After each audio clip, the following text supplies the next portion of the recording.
हाँ जी मेरे प्यारे भाइयों बहनों, कैसे हो आप सभी लोग? सब बढ़िया। आज का वीडियो जनाब काफ़ी इंपॉर्टेंट है क्योंकि इस वीडियो की जो पहली रिपोर्ट है उसको पूरा सुनने के बाद में कुछ लोग थोड़ा बहुत पैनिक कर सकते हैं, लेकिन बता दूं पैनिक इतनी करने की जरूरत नहीं है।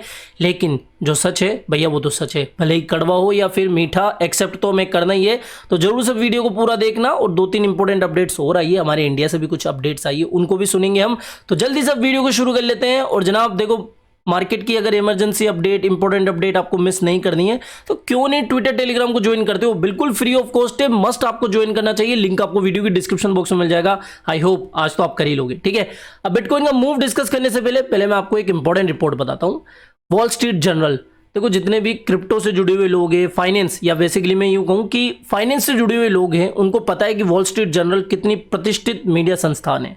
तो कल इन्होंने अपनी एक रिपोर्ट जारी करी जो कि बाइनेंस के ऊपर थी। रिपोर्ट का शीर्षक था the world's biggest crypto firm is melting down. मतलब क्या है कि भैया बाइनेंस को लेकर कुछ पैनिक करने वाली रिपोर्ट आई है। हेडिंग से या फिर हमें जो हेडलाइन है वो सुनकर तो यही समझ में आ रहा है। बेसिकली इस रिपोर्ट में क्या बताया गया, इस पूरी रिपोर्ट को इतना पढ़ने की जरूरत नहीं है, जो सार है ना, जो समरी है वो मैं आपको बता देता हूं। इसमें बेसिकली ये कहा गया है कि जो यूएस का डिपार्टमेंट ऑफ जस्टिस है या फिर जो जस्टिस डिपार्टमेंट है, उन्होंने बाइनेंस के ऊपर सालों से इन्वेस्टिगेशन करी थी। लगभग 2 साल तो मुझे ही हो गए हैं इस रिपोर्ट को देखते हुए या फिर इस पूरे केस को देखते हुए। 2-3 सालों से ये केस चल रहा था। अब इस केस का जो निर्णय है या फिर जो इन्वेस्टिगेशन पूरी हुई है, जो उसका रिजल्ट है, वो में ये इंगित कर रहा है कि भाई साहब देखो, बाइनेंस के ऊपर, और ना सिर्फ बाइनेंस कंपनी के ऊपर बल्कि जो फाउंडर है, जो सीईओ है सीजे बाइनेंस, उनके ऊपर क्रिमिनल चार्जेस लगाए जा सकते हैं। इवन थोड़ा बहुत मनी लॉन्ड्रिंग की बात भी इसमें की गई है कि भैया देखो इस तरीके से ये कुछ इलीगल एक्टिविटीज में इन्वॉल्व है, तो इसकी वजह से इनके ऊपर हमें केस करना पड़ सकता है, क्रिमिनल चार्जेस इनके ऊपर करने पड़ सकते हैं। और डोज की या फिर हम कह सकते हैं कि डिपार्टमेंट ऑफ जस्टिस की और सीजे बाइनेंस की बात पिछले कुछ महीनों से चल भी रही है। और इसी केस के अंदर जो सीजे बाइनेंस है, उन्होंने कुछ नए लॉयर्स को भी लाया है जिससे कि वो उनका केस ढंग से थोड़ा मैनेज कर सके या फिर उनको जिता सके। तो सीधी मतलब की बात क्या है कि भैया देखो, जो डिपार्टमेंट ऑफ जस्टिस है यूएस का, वो बाइनेंस के पीछे पड़ गया है, सीजे बाइनेंस के पीछे पड़ गया है। और इस तरीके से हमें जो खबरें देखने को मिल रही है उससे थोड़ा सा हमें संभलने की जरूरत है। ऐसा नहीं कह रहा मैं, कुछ लोग कमेंट करेंगे कि भैया देखो बाइनेंस के बारे में फिर नेगेटिव बोलने लग गया। अरे भैया जो दिख रहा है, जो इतनी रिपोर्ट्स आ रही है, उनको देखकर भी अगर हम अलर्ट ना हो तो फिर हम क्या बेवकूफी तो होंगे। अब गलतियां क्या करते हैं हम कि भैया किसी भी एक एक्सचेंज के ऊपर, भले ही वो बाइनेंस हो, मैं भी ये नहीं चाहूंगा, दिल से कह रहा हूं, मैं भी ये नहीं चाहूंगा कि बाइनेंस का कुछ भी गड़बड़ हाल हो, क्योंकि अगर कुछ ऐसा हुआ ना तो उस दिन आप मान के चलना कि जो लोग आपको 12 या 13 हज़ार की प्रेडिक्शन दे रहे हैं ना, मैं भी कुछ ऐसा हो सकता है, क्योंकि बाइनेंस सच में क्रिप्टो की सबसे बड़ी फर्म है, ठीक है। तो यहां पर इतनी जो हमें इस अपडेट में देखने को चीजें मिली, उससे यही समझ में आ रहा है कि आप जब तक बियर मार्केट चल रहा है ना, तब तक के लिए तो अपना जो बड़ा फंड है वो थोड़ा डिसेंट्रलाइज वॉलेट की तरफ शिफ्ट कर दो। ये नहीं कह रहा कि यूज करना ही बंद कर दो बाइनेंस को, बट हाँ थोड़ा सेफ्टी पर्पस के लिए हमें ये चीज करने की जरूरत है। अभी ये सारी रिपोर्ट्स हमें यही बता रही है।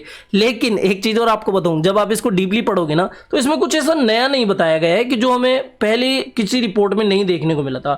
जो भी इस आर्टिकल में चीजें मेंशन की गई है, जो भी कंटेंट है ना, उसमें कोई न्यू इन्फॉर्मेशन मुझे इतनी मिली नहीं। और ना ही जो अभी इन्वेस्टिगेशन चल रही है उसकी प्रोग्रेस के अंदर कुछ भी जो अपडेट आई है वो इसके अंदर इंक्लूड है।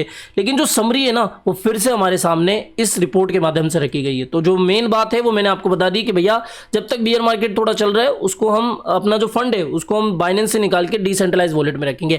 ये तो कुछ नेगेटिव खबर थी, लेकिन ऐसा नहीं है कि बाइनेंस को लेकर नेगेटिव ही खबर आ रही है, कुछ पॉजिटिव अपडेट्स भी आ रही है, जैसे कि Binance restart in Belgium 3 months after order to stop. यहां तक कि जो बाइनेंस है वो अभी जापान के अंदर स्टेबल कॉइन भी लॉन्च करने जा रहा है कोलैबोरेशन करने के बाद में। तो बाइनेंस कहीं ना कहीं अगर कुछ पॉजिटिव काम कर रहा है, तो यूएस के अंदर उसको लेकर कुछ नेगेटिव अपडेट्स भी आ रही है। हमारे मतलब की बात मैंने आपको बता दी कि फंड सेफ रखना है तो डिसेंट्रलाइज वॉलेट की तरफ हमें कुछ दिनों के लिए या फिर कुछ समय के लिए शिफ्ट हो जाना चाहिए, जब तक कि ये सारी फंड्स वगैरह दूर ना हो जाए। और पर्सनली ऐसा मेरा मानना है कि ये फंड ही आप इसको बोल सकते हो, बाइनेंस इतना स्ट्रॉन्ग है कि इतनी जल्दी मार्केट से गायब नहीं होने वाला है, बट सेफ्टी तो सेफ्टी होती है। अगली अपडेट की बात करें जनाब, देखो एसएससी जो है, कामचोर आप कह सकते हो, या फिर हमारे जो कई जो डिपार्टमेंट है जिस तरीके से सुस्ती भरा काम करते हैं, वैसे ही आप एसएससी को बोल सकते हो। यूएस की जो एसएससी है उसने फिर से एक डिले का डिसीजन दिया है कि आर्क 21 शेयर बिटकॉइन ETF का जो डिसीजन था उसको डिले कर दिया गया है। मैंने आपको पिछली रिपोर्ट्स में भी बताया था कि देखो ये SEC है ना, इस साल इसी तरीके से रेंग के काम करेगी और बिटकॉइन ETF ना तो ये अप्रूव करना चाहती है ना ही कैंसिल करना चाहती है। कैंसिल तो इसलिए नहीं करेगी क्योंकि ऊपर से प्रेशर इनके ऊपर पड़ रहा है। तो बेसिकली इन्होंने क्या कर दिया कि पोस्टपोन कर दिया है डिसीजन को ही, और इन्होंने अपना जो डिसीजन है वो डाल दिया है अगले साल के लिए, या फिर 10 जनवरी की इन्होंने नेक्स्ट डेडलाइन डाल दी है कि भैया 10 जनवरी को देखेंगे, अभी तो हम कुछ नहीं कर रहे हैं, और पोस्टपोन्ड इन्होंने कर दिया है डिसीजन।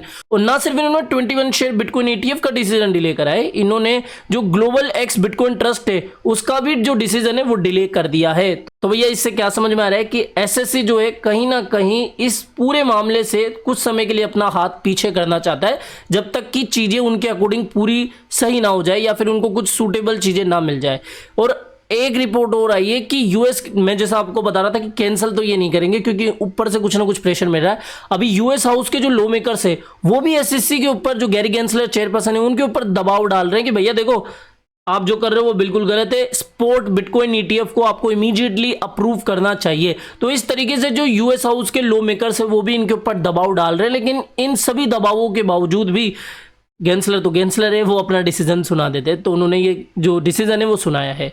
अगली अपडेट की बात करें तो भाई साहब देखो, शिबा इनू का भले ही हमें इस समय कोई ट्रेंड देखने को नहीं मिल रहा है, ग्रोथ भी इतनी नहीं देखने को मिल रही है, लेकिन एडॉप्शन वाइज देखे कोई बड़ी एडॉप्शन तो नहीं है, लेकिन हाँ थोड़ी बहुत आपको एक्सेप्टेंस देखने को मिल जा रही है। जैसे कि Texans allowed to pay their solar panel bill in ship, यानी कि भैया इनके जो सोलर पैनल है तो यानी कि शिप दे के ले सकते हो। तो इस तरीके से जो पेमेंट की एक्सेप्टेंसी है वो कुछ कुछ जगहों पर हमें देखने को मिल रही है, लेकिन इस तरीके से कोई फर्म एक्सेप्ट कर लेती है और इसके बाद में कोई बड़ा मूव आ जाएगा, वो चीज हाल फिलहाल इस समय इस मार्केट में नहीं देखने को मिलेगी। ठीक है, तो बस ये है कि एक्सेप्टेंस के लिहाज से शिप को एक्सेप्ट किया गया है एक सोलर पैनल कंपनी के द्वारा। अगली अपडेट की बात करें, इंडिया से आ रही है। कल मैंने टेलीग्राम पर आपके साथ ऑलरेडी ये अपडेट शेयर करी दी थी, इसलिए मैं बार बार कहता हूं कि जनाब देखो ट्विटर टेलीग्राम को ज्वाइन कर ही लेना है, लिंक आपको वीडियो की डिस्क्रिप्शन बॉक्स में मिल जाएगा। कोइनबेस जैसे एक्सचेंज अगर मार्केट से जा रहे हैं ना, इंडियन मार्केट से, तो OKX और जेमिनी जैसे बड़े प्लेयर्स मार्केट में आ रहे हैं और अपना ना सिर्फ आ रहे हैं बल्कि बड़ा इन्वेस्टमेंट भी कर रहे हैं, जिसका ताजा उदाहरण हमें जेमिनी के $24 मिलियन के इन्वेस्टमेंट से पता लगा है। इन्होंने गुड़गांव के अंदर इनका जो हब था उसके अंदर $24 मिलियन यानी कि लगभग 2 बिलियन रुपए, 2 अरब रुपए आप बोल सकते हो, 200 करोड़ के लमसम। तो इन्होंने बेसिकली गुड़गांव में इनका जो हब है उसके अंदर 70 स्टाफ को और हायर करा है। और ये जो बेसिकली इन्वेस्टमेंट किया गया है इससे कि क्या होगा कि जो गुड़गांव के अंदर इनका हब है तो ये कोर प्लेटफॉर्म फंडामेंटल के जो ऑपरेशन है उनको भी देखेंगे और भी जो बड़ी बड़ी चीजें सिक्योरिटी पेमेंट वगैरह को लेकर वो उसके अंदर काम करेंगे, यानी कि गुड़गांव का जो ऑफिस होगा उसके अंदर बेसिकली ये काम होने जा रहे हैं। तो $24 मिलियन की इन्वेस्टमेंट जेमिनी एक्सचेंज के द्वारा इंडिया के अंदर की गई है। अगली अपडेट ये भी इंडिया से ही है और कोई बड़ी अपडेट नहीं है। देखो मैंने आपको लास्ट रिपोर्ट में बताया था कि जो CoinDCX के फाउंडर है उन्होंने क्या बोला था कि देखो 1% TDS गलत है, हम पर बहुत दबाव डाला जा चुका है या फिर एक्सचेंजों की हालत भी पतली हुई है, तो वो सरकार से फिर से वार्तालाप करेंगे कि 1% के TDS को घटाकर 0.01% के आसपास लिया जा सके।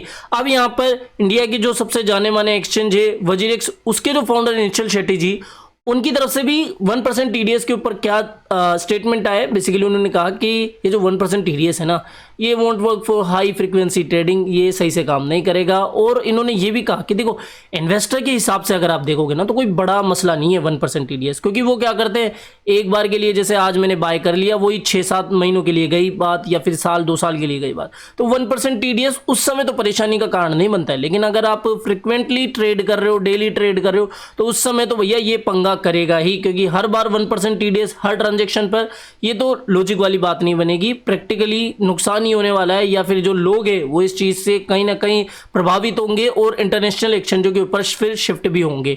तो इन्होंने यही बात कही कि भैया देखो 1% TDS सही नहीं है और हम इसके ऊपर जरूर से काम करेंगे वगैरह वगैरह। तो कोई ऐसी खास इन्होंने बात नहीं करी। जो CoinDCX के फाउंडर है उन्होंने जो बात कही उसी को इन्होंने घुमा फिरा के कही। ठीक है, तो जनाब ये थी मार्केट की अपडेट्स। और अगर बिटकॉइन की सीधी बात मैं आपको बताऊं ना, ये सितंबर का मंथ लगभग खत्म ही होने वाला है, 27 तारीख आज हो चुकी है। लगभग 25,000 का लेवल आप मान सकते हो यहाँ पर बिटकॉइन आना है, तो पकड़ सकते हो भैया। देखो जैसे लोग बोलते हैं अक्टूबर का तो नहीं पता, लेकिन हाँ कहीं ना कहीं अक्टूबर का मंथ ग्रीन साबित हो सकता है। और इसका कारण ये है कि भैया 25 का हमारे पास मोटा अच्छा खासा सपोर्ट बैठा हुआ है। तो एक्सपेक्टेशन सीधी सी है, 25 से नीचे हाल फिलहाल बिटकॉइन मुझे नहीं दिख रहा है। पकड़ना है लॉन्ग टर्म के लिए तो आप यहाँ पर ले सकते हो। ओके, तो फिलहाल इस वीडियो में इतना ही। आई होप ये वीडियो आपको पसंद आया होगा। तो वीडियो पसंद आया हो तो डेफिनेटली वीडियो को लाइक करना है। चैनल आप ही के काम का तो चैनल को भी सब्सक्राइब करके लेना है। मिलते हैं जल्दी नई अपडेट के साथ। टिल देन जय हिंद, जय भारत।